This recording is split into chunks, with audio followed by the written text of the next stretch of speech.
Të nderuar vëllezër, vetëm Allahun subhanahu wa taala falenderojmë dhe vetëm prej tij falje, ndihmë, udhëzim kërkojmë. Salavat e qofshin mbi Muhammedin sallallahu alaihi wasallam, volën e pejgamberisë, mbi shokët e tij, mbi familjen e tij dhe mbi të gjithë ata të cilët e ndjekin rrugën e tij me sinqeritet deri në atë ditë ku thot Allahu subhanahu wa taala: "Yawma la yanfa'u malun wala banun illa man ata Allah bi qalbin salim."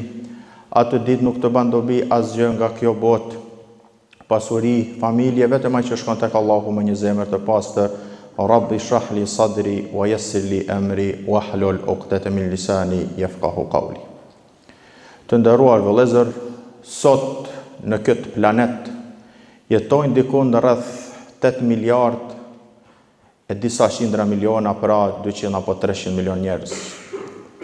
Sipas disa statistikave, edhe pse këto variojnë, 10% nga ky numër vuajnë nga sëmundje të brendshme të ndryshme, varësisht nivelit të këtyre sëmundjeve. Qoftë niveli ulët, siç është depresioni, siç është ankthi, siç është mërzia e vazhdueshme, siç është mos qetësia shpirtërore dhe kështu me radhë. Të nderuar vëllezër, shumë nga këto njerëz pra dynden në për klinika të ndryshme duke kërku kënaqësinë shpirtërore dhe kështu me radhë, ndërsa të pakt janë ato që i drejtohen vendeve të adhurimit që vallë mos ashtë këtu, pra mos gjendet këtu ajo kënaqësi dhe ajo shërim shpirtëror i një sëmundje të brendshme. Mendoj se arsyeja është pra se ose qoftë bindja e dopt se në vende të adhurimit nuk është ajo shërim shpirtëror, apo hezitimi dhe ngurrimi se përkushtimi në rrugt të Allahut subhanahu wa taala dhe kthimi në Kur'an dhe në Sunet thjesht nuk jep zgjidhje, mirë po të vetme që japin zgjidhje janë pra seancat, pra qetësuese, seancat relaksuese dhe kështu me radhë. Pra mundohen dhe e kërkojnë kënaqësinë vetëm në këto vende. Mirë po si besimtar të nderuar vëllezër, ne e kemi të qartë parametrin e kënaqësisë në këtë botë. Thot pejgamberi sallallahu alaihi wasallam: "Men asbaha mu'afan fi badanihi." Kush gëdhin pra i shëndosh në trupin e tij. Mu'afan fi badanihi, aminan fi sirbihi, është i sigurt në shtëpinë e tij. Aindahu qut yawmihi, e ka të siguruar atë ushqimin për atë ditë, fa ka'annama hizat lahu dunya bihadhafiriha. Ky person pra a thu se e ka botën dhe çka ka në te. Pra të nderuar vëllezër, besimtari kur i ka këto 3 thesare, këto 3 shtylla, zgjohet, shëndosh, sepse ka shumë nga ato që atë ditë ose nuk është zgju fare, ose është zgjuar i sëmur. Kur zgjohet dhe është i sigurt në shtëpinë e vet, ka mundësi se sot shumë njerëz zgjohen, mirë po nuk kanë shtëpinë mbi kokat e tyre. Zgjohet dhe në të është ushqimi asaj dite, ka shumë njerëz dhe miliona njerëz që vdesin nga uria.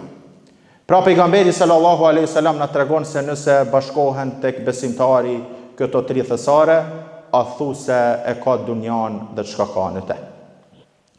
Prej arsyeve kryesore të nderuar vëllezër, çka i preokupon njerëz dhe i demotivon dhe nuk i jep motiv për jetë dhe kështu me radhë mërzi të vazhdueshme, është edhe çështja që brengosen shumë më shumë se kërkohet nga ato për çështjen e furnizimit.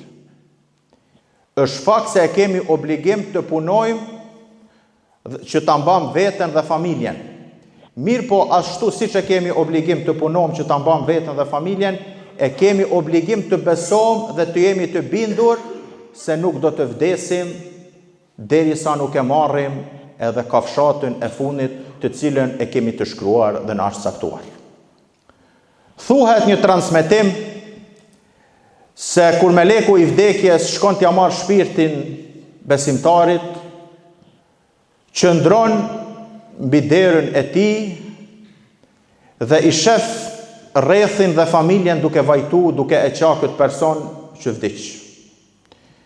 Dhe i drejtohet këtyre njerëzve dhe i thonë ç'është me ju dhe pse ky vajtim dhe pse kjo qarje. Nëse është që në lidhje me mu, meleku thot unë jam vetëm një rob i urdhëruar. Nëse është në lidhje me personi thjesht vetëm janë mush ditë dhe i ka kalu afati i qëndrimit të tij në këtë botë. Dhe nëse është që nuk jeni të kënaqur se Allahu e ka urdhëruar këtë gjë, ju me këtë bra nuk jeni të kënaqur me caktimin e Allahut, pastaj thot wa inni thot a'udu bikum audan hatta la ubqi minkum ahadan. Dhe unë do të kthehem her pas here tek ju derisa nuk do të lë asnjërin nga ju. Pra të nderuar vëllezër, ajo që duhet njeriu të jetë i bindur dhe mos të brengoset është se atë që e ka caktu Allahu subhanahu wa taala pra do ta marrë dhe nuk ka zgjidhje. Mirë po kjo nuk do të thotë se njeriu do të jetë pasiv dhe mos të mundohet dhe të merr shkaqet që të arrijë tek ajo që Allahu subhanahu wa taala ja ka caktuar. Shumë njerëz mendojnë se qetësi, pra zgjerimi i gjoksit dhe kënaqësia në këtë botë, dikush mendon se vallë duke ndëgjuar ndonjë këngë muzikore do ta gjej kënaqësinë. Ai tjetri mendon se duke ngritur ndonjë gotë alkoolit, ai tjetri duke marrë lëndë narkotike dhe kështu me radhë, mendojnë se këto gjëra do ta sjellin kënaqësinë tek personi. Mirë po të nderuar vëllezër, këto gjëra thjesht e largojnë njeriu përkohësisht nga realiteti. Momentin që kthehet në realitet, kthehet edhe më keq se sa para këtyre veprimeve.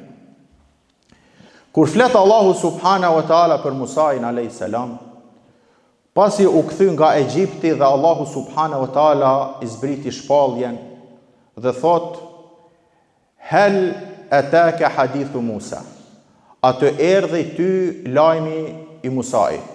Pastaj vazhdon dhe flet për Musain alayhis salam dhe kthimi i tij nga Egjipti dhe i thot wa an ikhtartuka fastami lima yuha, unë të zgjodha ty për pejgamber dhe dëgjo shpalljen. Annani ana Allahu la ilaha illa ana fa'budni wa aqimis salata li dhikri. Atëherë unë jam Zoti i cili nuk ka Zot tjetër përveç meje. Atëherë më adhuro mua, aqimis salata li dhikri, dhe fale namazin për mua. Inna sa'ata atiyatun akadu ukhfiha wa litujza kullu nafsin bima tas'a. Dhe thot, dhe dita e kiametit është diçka e pashmangshme që çdo kush ta marr llogarinë varësisht veprave që ka vepruar.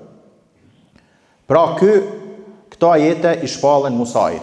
Është çudi të nderuar vëllezër dhe është interesant se sot në librat e hebrejve dhe jehudëve nuk e gjem, pra në Tevrat nuk e gjem fare se Allahu subhanahu wa taala, pra nuk e gjem fare përmendjen e xhenetit apo përmendjen e kiametit. Duke mendu se nëse nuk e përmendin kiametin në librat e tyre, ky realitet pra nuk do të ndodh. Allahu subhanahu wa taala thot, akadu ukhfiha, unë këtë jam duke mbajtur në shef për datën, mirë po e tjetun do të vi patjetër. Pastaj Allahu subhanahu wa taala vazhdon dhe i thot Musait, idhhab ila Firaun innahu tagha.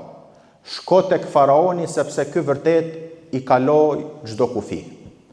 Dhe sot pra shohim se vërtet tirana dhe zullumqar i kanë kalu çdo kufi. Dhe të jeni të bindur të nderuar vëllezër se fundi i tyre do të jetë mu ashtu si fundi i faraonit, sepse këto janë pra pasardhësit e faraonit, ndërsa besimtarët janë pasardhësit e Musait.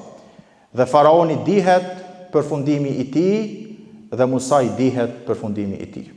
Idhhab ila Firaun innahu tagha. Shko tek faraoni sepse ai pra i ka tejkaluar çdo kufi.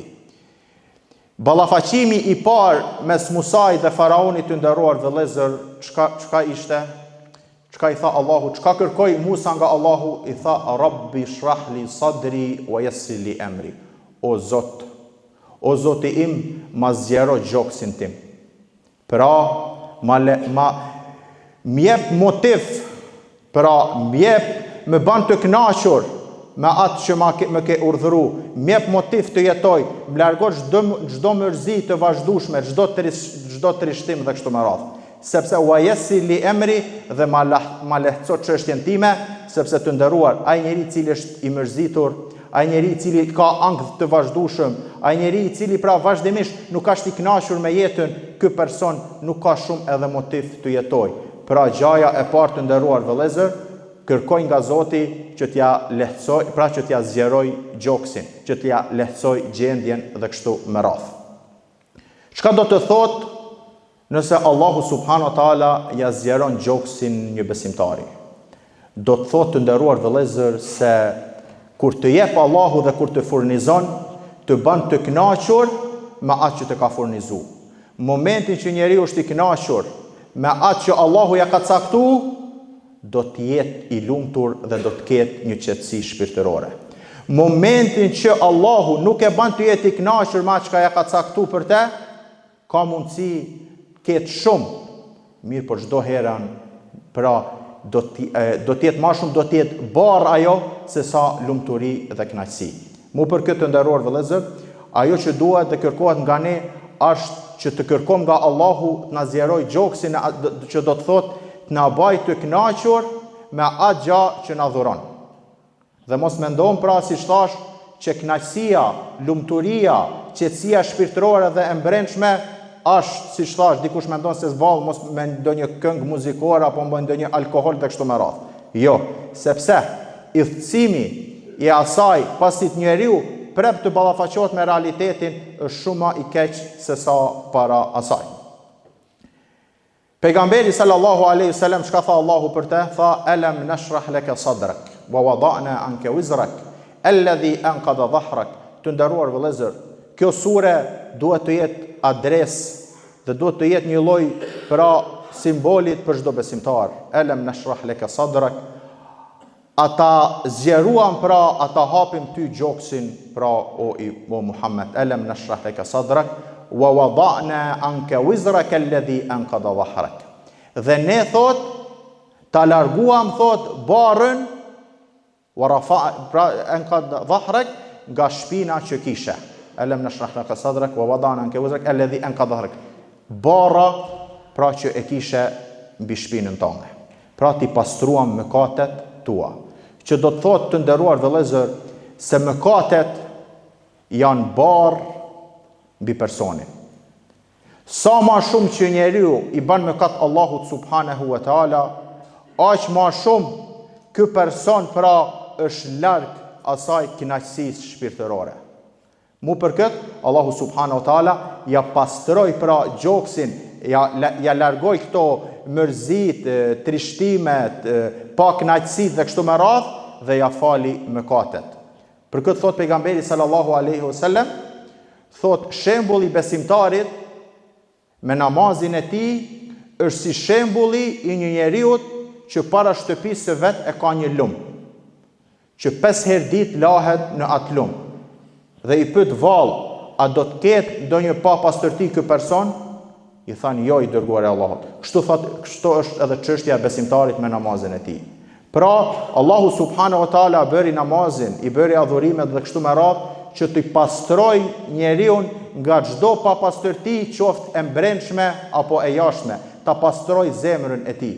Momentin që njeriu është i pastër, momentin që njeriu pra në brendsinë e tij është më afër Allahut subhanahu wa taala, do të jetë edhe më i lumtur. Sepse nuk ka mundësi njeriu të kërkoj kënaqësinë e zemrës tek dikush, ndërsa në dorë tjetër kujt të jetë zemra.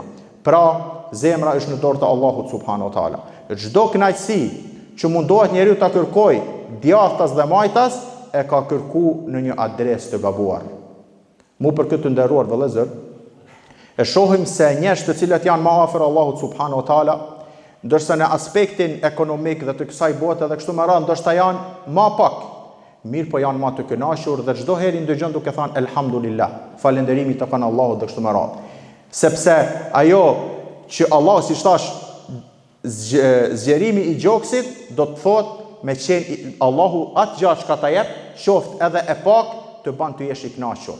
Mirë po nëse nuk e ke zgjerimin e gjoksit nga Allahu subhanahu wa taala, mund të kesh shumë. Mirë po asesi pra nuk është pra që të kesh një lloj një rahati të brendshme. Mu për këtë të nderuar vëllezër, e shohim si thash pra ato të cilët janë më të përkushtuar dhe kështu me radhë. Ai njeri i cili zgjohet në namazin e sabahut pra para lindjes diellit, e shef në fytyrën e tij një lloj gëzimit dhe një lloj kthjelltësie, sepse ky u zgju për Allahun subhanahu wa taala. Mirë po ai person i cili nëse ka ndonjë udhtim, nëse ka ndonjë termin dhe kështu me radhë, zgjohet. Pra zgjohet për riskun, për furnizim dhe kështu me radhë, ndërsa nuk zgjohet për furnizuesin. Dhe këtu është dallimi. Ai që zgjohet për Allahun dhe ai që zgjohet për gjëra tjera. Pra të nderuar vëllezër, wa rafa'na aleke dhikrak, pastaj vazhdon ajeti ku thotë dhe ne ta ngritëm përmendjen tënde, dhe kjo është dhunti që Allahu subhanahu wa taala e veçoi veç pejgamberin sallallahu alaihi wasallam mbi gjithë njerëzimin, nga Ademi alayhis salam deri tek pejgamberi sallallahu alaihi wasallam, dhe tha ne ta ngritëm përmendjen tënde, që do të thotë Allahu nuk përmendet siç është ezani, siç është ikameti dhe kështu me radhë, vetëm se pejgamberi sallallahu alaihi wasallam përmendet me të dhe nuk ka dhuntime të mëdha. Fa inna ma'al usri yusra, inna ma'al usri yusra. Me të vërtet, me vështirësi vjen lehtësimi, me të vërtet, me vështirësi vjen lehtësimi, që do të thotë të nderuar vëllezër, nuk hyn vështirësia me në një vend, vetëm se në të hyn lehtësimi dhe e nxjerr nga ai vend dhe qëndron në të lehtësimi. Fa inna ma'al usri yusra, inna ma'al usri yusra, fa idha faragta fansab wa ila rabbika farghab. Pra të nderuar vëllezër, ajo që dua t'ju drejtohem është se mos të mendojmë se kënaqësia dhe rahatia dhe kështu me radhë është vetëm në klinika dhe kështu me radhë, po të kthehemi pak tek Kur'ani dhe tek suneti i pejgamberit sallallahu alaihi wasallam, sepse Allahu ka garantuar se në këtë është pra shërimi i çdo smundje, pra qoftë sidomos smundjet shpirtërore dhe kështu me radhë. Kjo nuk do të thotë se njeriu nuk e ka obligim të lyp pra mjekimin dhe kështu me radhë, sepse pejgamberi sallallahu alaihi wasallam thotë nuk ka zbrit një smundje përveç se të ka zbrit një ilaç, pra tadawu ya ibadallah, kërkoni ilaç. Mirë po, pse dynden njerëz në ndonjë smundje të brendshme vetëm të kërkojnë pra tek klinika të ndryshme, të kthehemi pak edhe në vendin e adhurimit të nderuar vëllezër, sepse të jeni të bindur se do ta gjeni shërimin. Aqulu qawli hadha astaghfirullaha li wa lakum wa lisa'iril mu'minina min kulli dhanb fastaghfiru innahu huwal ghafurur rahim.